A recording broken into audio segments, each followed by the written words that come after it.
Les saludamos desde Canal UCR, este medio televisivo universitario que se paga con los impuestos que tributan los habitantes de este país. Y hoy vamos a hablar en este nuevo ambiente un poco más oscuro de Lunes Negro.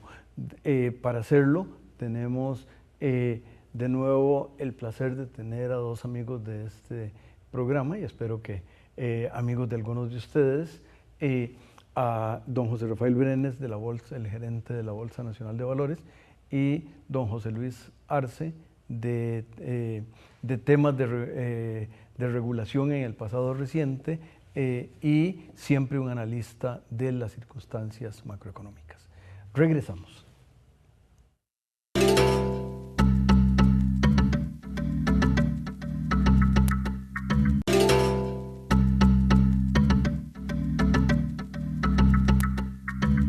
Continuamos, amigas y amigos, conversando con los economistas Brenes y Arce y dado que el lunes negro, podría llamarse el lunes negro chino o el lunes negro de Shanghái, y está asociado con una circunstancia, con un menioncito nada pequeño de algún buen número de grados en la escala de Mercalli, me imagino, que es básicamente lo que ocurrió en el mercado de valores de Shanghái. Tal vez, si le parece, don José Rafael, si usted nos introduce un poquito en el tema de los mercados bursátiles en general y el papel que juega el mercado de Shanghái en esa enorme nación que es la China popular. Bueno, muchas gracias, don Rafael, por la invitación y un placer estar acá una vez más con ustedes. José Luis, ¿qué tal? Bueno, como hemos mencionado en otras ocasiones, las bolsas de valores, los mercados de capitales son una vía adicional para financiar los proyectos de inversión de las compañías. A diferencia de lo que es financiamiento bancario, los inversionistas en las bolsas de valores son socios en los emprendimientos de las empresas que están ahí listadas. En el caso particular de China, China viene en un proceso de transición único, está tratando de desarrollar una economía de mercado con un sistema político totalmente centralizado y eso crea una serie de retos. Las autoridades o los gobernantes de China escogieron Shanghái como el mercado en el cual iban a poner sus esfuerzos para incorporar el elemento de un mercado de capitales que operara en función de oferta y demanda para financiar las compañías en el naciente sector privado chino. Sin embargo, esto no es tan puro, ¿verdad? Muchas de las compañías que están listadas en Shanghái están asociadas de manera directa o indirecta con el mismo aparato estatal y muchas dependen, ¿verdad?, de su funcionamiento de acceso a mercados, a crédito, inclusive autorizaciones para funcionar ahí, de forma tal de que es un mercado particular. Tan particular es que durante el año anterior tuvo un crecimiento vertiginoso, llegó a crecer un 50% con respecto al inicio del año pasado y mucho de este crecimiento estuvo impulsado por una política crediticia laxa de las autoridades chinas. Y todo iba, si se quiere, viento en popa con el comportamiento de esa bolsa, hasta que situaciones particulares del mercado hicieron que hubiera una semicorrida a nivel de los inversionistas retail. Las autoridades intervinieron de una manera agresiva, tomando diferentes acciones. Por ejemplo, no se podía vender en corto, eso quiere decir que uno no puede apostar a que el mercado va bajando.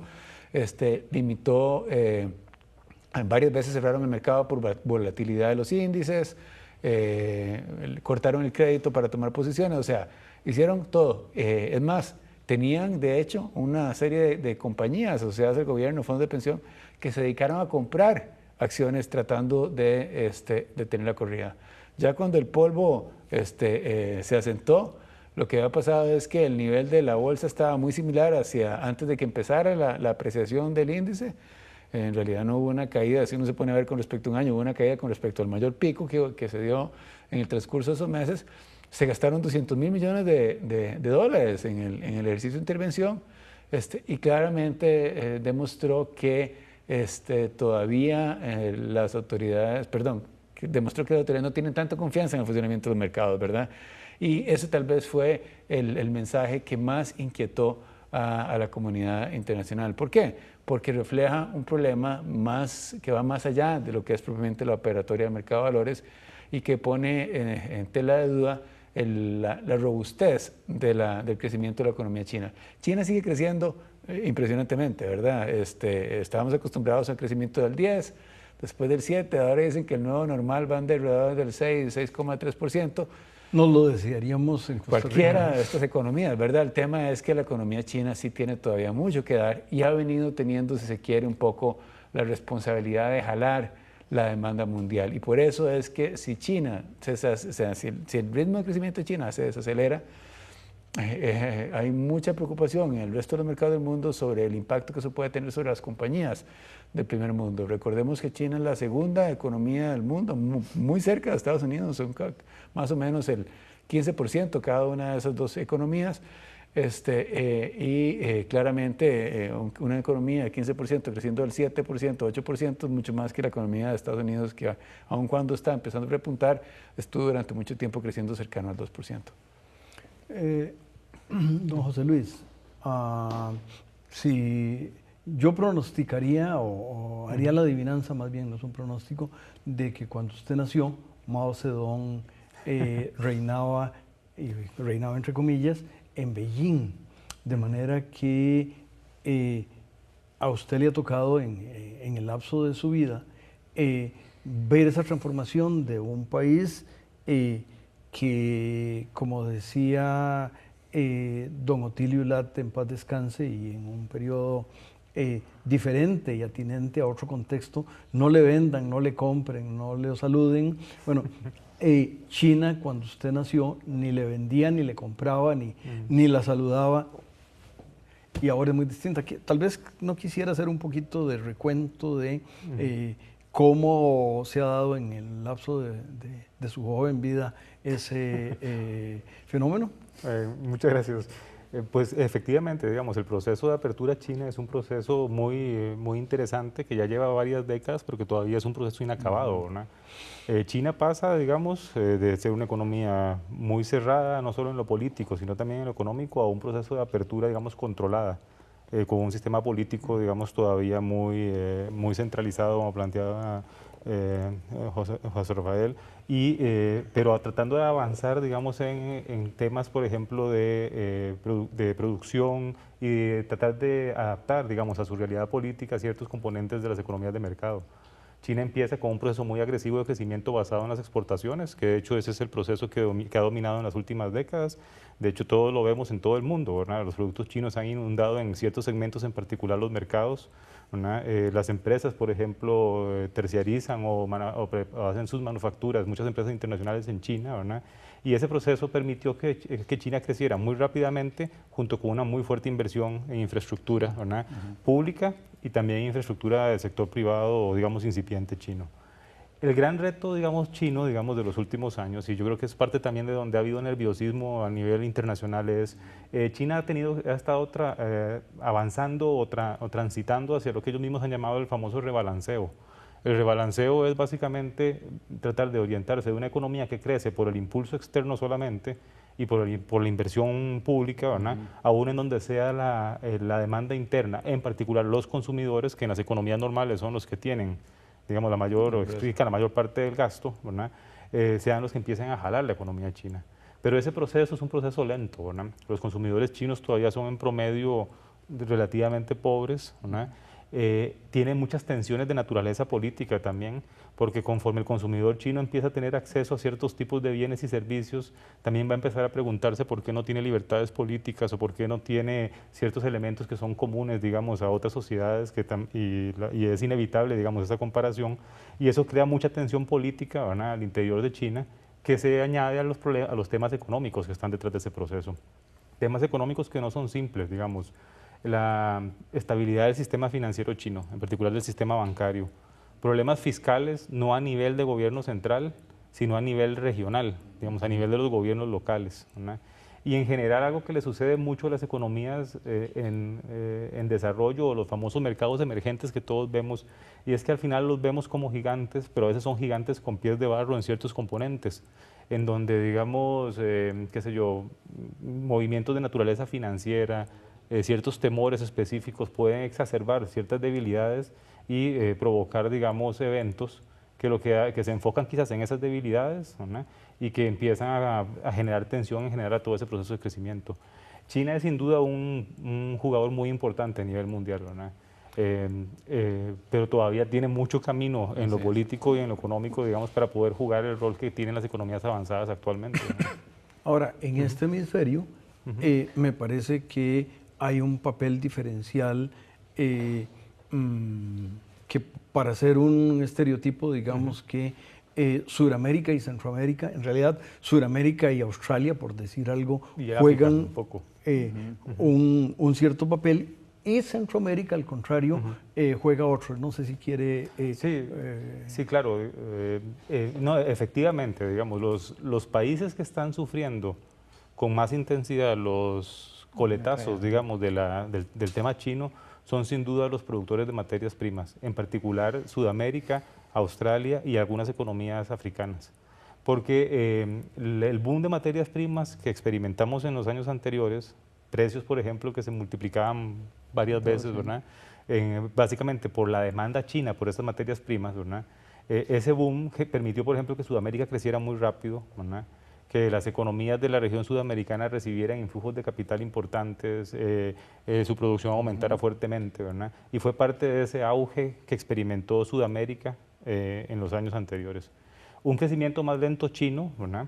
Ha significado dudas acerca de ese auge, y entonces lo que empieza es a evidenciar, ¿verdad?, las debilidades de ciertas economías que no se ajustaron correctamente, que no hicieron, digamos, la tarea, que es básicamente el tema. Si uno ve, por ejemplo, Sudamérica, Brasil la está pasando muy mal, Argentina la está pasando muy mal. Son países, digamos, que percibieron los beneficios del influjo asociado con el auge de materias primas impulsado por China, pero no se corrigieron internamente. Chile y Perú también están pasando complicaciones cambiarias, digamos, y van a tener menos crecimiento que en el pasado, pero por lo menos, por ejemplo, sus políticas han sido más consistentes y tienen, digamos, más herramientas para poder sobrellevarlo. Pero que van a ser tiempos malos para Sudamérica, van a ser. Nosotros estamos, contrariamente, en el otro lado del bote, ¿no? Nosotros somos unas economías que tenemos poca vinculación directa con China, excepto quizás Panamá por el tema comercial, y además somos importadores netos de materias primas. Entonces, más bien, precios bajos de materias primas, en alguna medida, nos generan una especie de alivio, digamos, en el contexto actual. De la inflación. Sí, claro, exactamente. Sí, en realidad, los resultados de inflación y la inflación tan baja, en mucho es un resultado de lo que está pasando en el esquema que José Luis describió, pero para hablar de eso y otros temas, esperamos que el canal nos invite a hacerlo.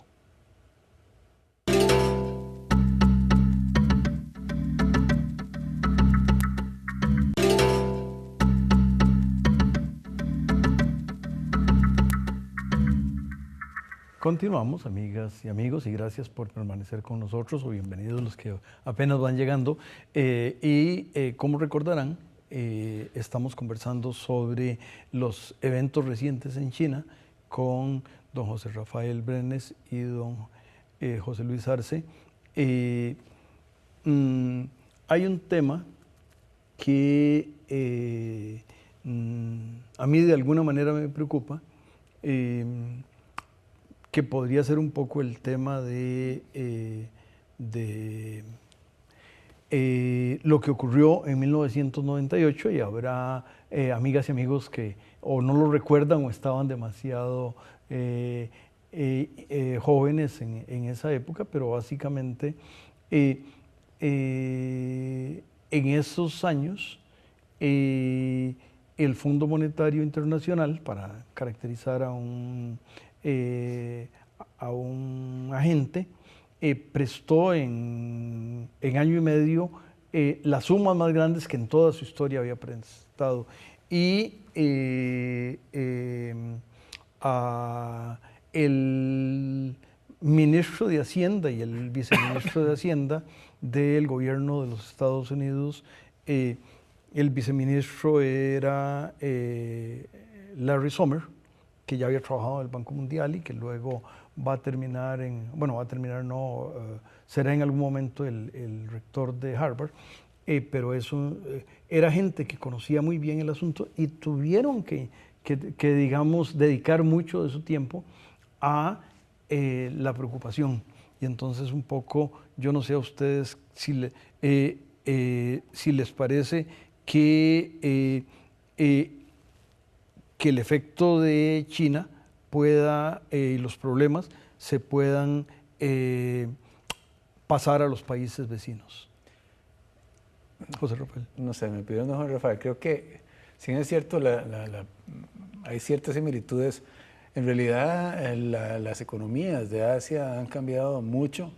Las lecciones del 98 no dejaron de aprenderse, ¿verdad? Ahí sí se aprende. Sí, bueno, una parte importante tenía que ver precisamente con lo que señalaba José Luis en el caso chino, de la manera en que el sector financiero, ¿verdad?, había venido asumiendo una serie de riesgos, y en el 98 en particular riesgos cambiarios, que no estaban debidamente administrados. Esa crisis fue tan seria que, de hecho, a partir de ahí hubo toda una tendencia, ¿verdad?, de cómo se daban, de cómo las crisis del sector financiero se transmitían a crisis macroeconómicas o al revés, ¿verdad?, y una revisión integral de la parte en que se hacía la supervisión. Nosotros en Costa Rica todavía estamos dándonos de palos con eso, con ¿cómo se llama?, con los riesgos cambiarios que asumen los bancos con acreedores no generadores de divisas. Bueno, se han aprendido muchísimas cosas, ¿verdad? Y hasta los riesgos que asumen los ministerios de Haciendas de algunos países de Centroamérica. Claro, a mí no se me olvidan montones de Tailandia, ¿verdad?, que tenía las reservas, el BAT era a un tipo de cambio X y tenía todas las reservas vendidas a 90 días. O sea, realmente cosas que uno en retrospectiva dice, ¿cómo es posible, verdad, que se juntaran esta cantidad de desmadres y los mercados antes no hubieran reaccionado? Bueno, al final de cuentas, eso se gustó, y yo creo que además, bien que mal, en estos casi 20 años, las economías asiáticas además han diversificado mucho. Antes eran realmente, como usted decía ahora, en el intermedio competían de forma directa por costos con China. Ha habido una diversificación muy grande de las economías, han incorporado mucho más valor en los productos que generan. Entonces, las condiciones son diferentes. Sin embargo, dicho todo esto, creo que el problema en China sigue siendo muy grande. China no solamente tiene un sistema financiero, digamos, formal, no tan bien regulado, sino que tienen lo que llaman los bancos fantasmas, que son entidades financieras que actúan como bancos, pero no están reguladas como bancos, inmensas, ¿verdad? Y sobre los cuales hay muy poca regulación, hay una gran cantidad de recursos invertidos y que también generan muchísima inestabilidad a nivel del aparato, a nivel de la economía china. ¿Por qué? Porque, como señalaba José Luis, a diferencia de lo que ocurre en las economías más desarrolladas, el producto chino, más del 45% es inversión. O sea, inversión que durante un momento tiene retornos positivos, pero en los últimos años es casi negativa el rendimiento que está dando esa nueva inversión, el rendimiento que el capital que está invirtiendo en la economía china da, ¿verdad? Entonces, esa inversión se está financiando con deuda, ¿verdad?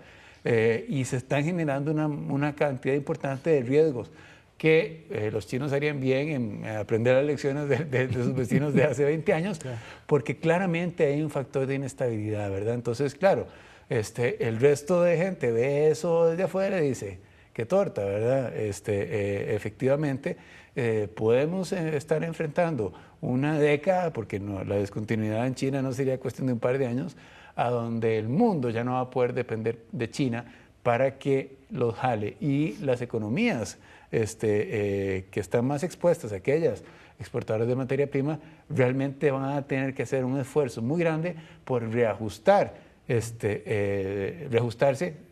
a lo que son las nuevas realidades.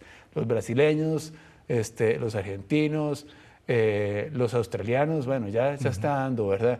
Y claramente eso va a tener repercusiones indirectas principalmente para nosotros en Costa Rica. Yo no sé, don José Luis, si usted quiere ampliar un poco. Totalmente de acuerdo. Me parece que a diferencia del 97-98, el resto de Asia, incluso algunos países en Sudamérica, desgraciadamente no todos, ¿verdad?, han hecho la tarea, digamos, de aprender de los errores pasados, ¿verdad?, y están mucho mejor preparados ahora que antes para enfrentar, digamos, el socollón financiero, ¿verdad? En el caso de China en particular, como decía José Rafael, me parece que el tema interno va a ser mucho más pesado, ¿verdad? Creo que a China le va a costar mucho volver a crecer rápidamente. Va a seguir creciendo entre 5 y 6%, que para el resto del mundo eso es bastante, pero para lo que ellos están acostumbrados es muy poco. Y yo la me mitad temo, de lo que venían. Sí, la mitad de lo que venían creciendo. Y además me temo que el tema financiero, digamos, interno, eso les va a costar también crecimiento en el mediano plazo. Porque implica básicamente que ese lubricante que es el sistema financiero para la economía real no va a estar funcionando adecuadamente. Afortunadamente, digamos, entre comillas, para el resto del mundo, ¿verdad?, ese es un tema muy local. El que va a tener que lidiar con eso va a ser el consumidor, el pagador de impuestos chino, el gobierno chino. El costo para el resto del mundo va a ser menos crecimiento, especialmente para los países que producen materias primas, ¿verdad? Y me temo que van a ser, digamos, años no, digamos, tan florecientes para China y para los países que crecieron al abrigo de ese crecimiento en el pasado. Sí, tal vez para volver a aprovechar la metáfora de su propia experiencia vital, ese crecimiento grande era un poco el pasar de niño a adolescente. Pero ahora están en el periodo de la adolescencia y entonces ya no se crece para arriba, pero en las experiencias, en las cosas, aquellos amigas y amigos televidentes que tienen hijos adolescentes quizá pueden tener una forma local de interpretar esta situación de la nueva, porque los instrumentos que fueron útiles en la niñez o en el tránsito entre niñez y adolescencia se desconectan en la adolescencia. Entonces, y me parece que de nuevo el papel de los padres que frente a los primeros hijos que no tienen la experiencia ya eran expertos en infancia, pero no son expertos en adolescencia. Entonces, ¿dónde se aprende eso? Y me parece que eso le está pasando a las autoridades chinas. Sí, tal vez don Juan Rafael, si me permite, yo creo que en el mediano plazo, ¿verdad? Y esto de China dicen que si todos los chinos golpean el piso, como se llama, el tiembla, ¿verdad? Se van a generar conflictos importantes a nivel de la sociedad china. José Luis lo mencionó, ¿verdad? Y el acceder, a tener la posibilidad de escoger, cuando uno tiene recursos, plantea una demanda por más necesidad de escoger. ¿Cómo va a resolver China, verdad? El tema de tener una economía más integrada con el mundo, más de mercado, con un sistema político centralizado, puede eventualmente generar conflictos que, siendo China el tema, o sea, China pueden tener un impacto geopolítico que va más allá del impacto propiamente macroeconómico que pueda tener. Y ese es un tema que, bueno, yo no sé si a nosotros nos tocará ver, pero que claramente dentro de 10 sí, o 15 años va a ser, bueno, uno nunca sabe, uno está aquí hoy, no sabe si va a estar mañana, ¿verdad? Pero bueno, claramente va a ser una cosa sobre la cual, un tema al que le vamos a tener que dedicar atención y que nos vamos a tener que darle ese seguimiento porque nos puede afectar. En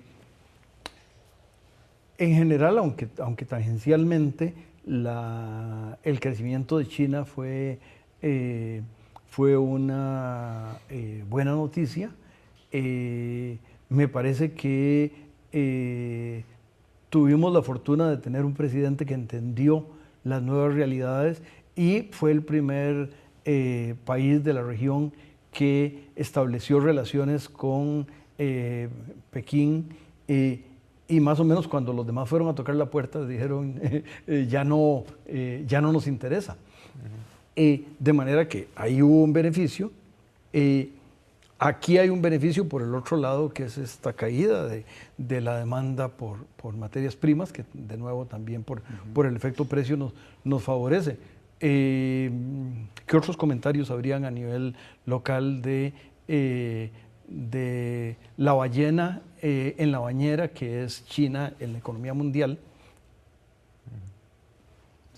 Pues yo diría, digamos, que en la medida en que esto financieramente no se complique, digamos, en la medida en que los temas financieros se concentren en China, el resto del mundo, los mercados de valores son bastante volátiles en este tipo de noticias. Una vez que se asiente el polvo, como vos decías, si al final de cuentas no hay muchos cadáveres, digamos, y no hay mucha preocupación en relación con la situación financiera mundial, yo diría que para nosotros en términos netos, cuidado y no es bueno, ¿verdad?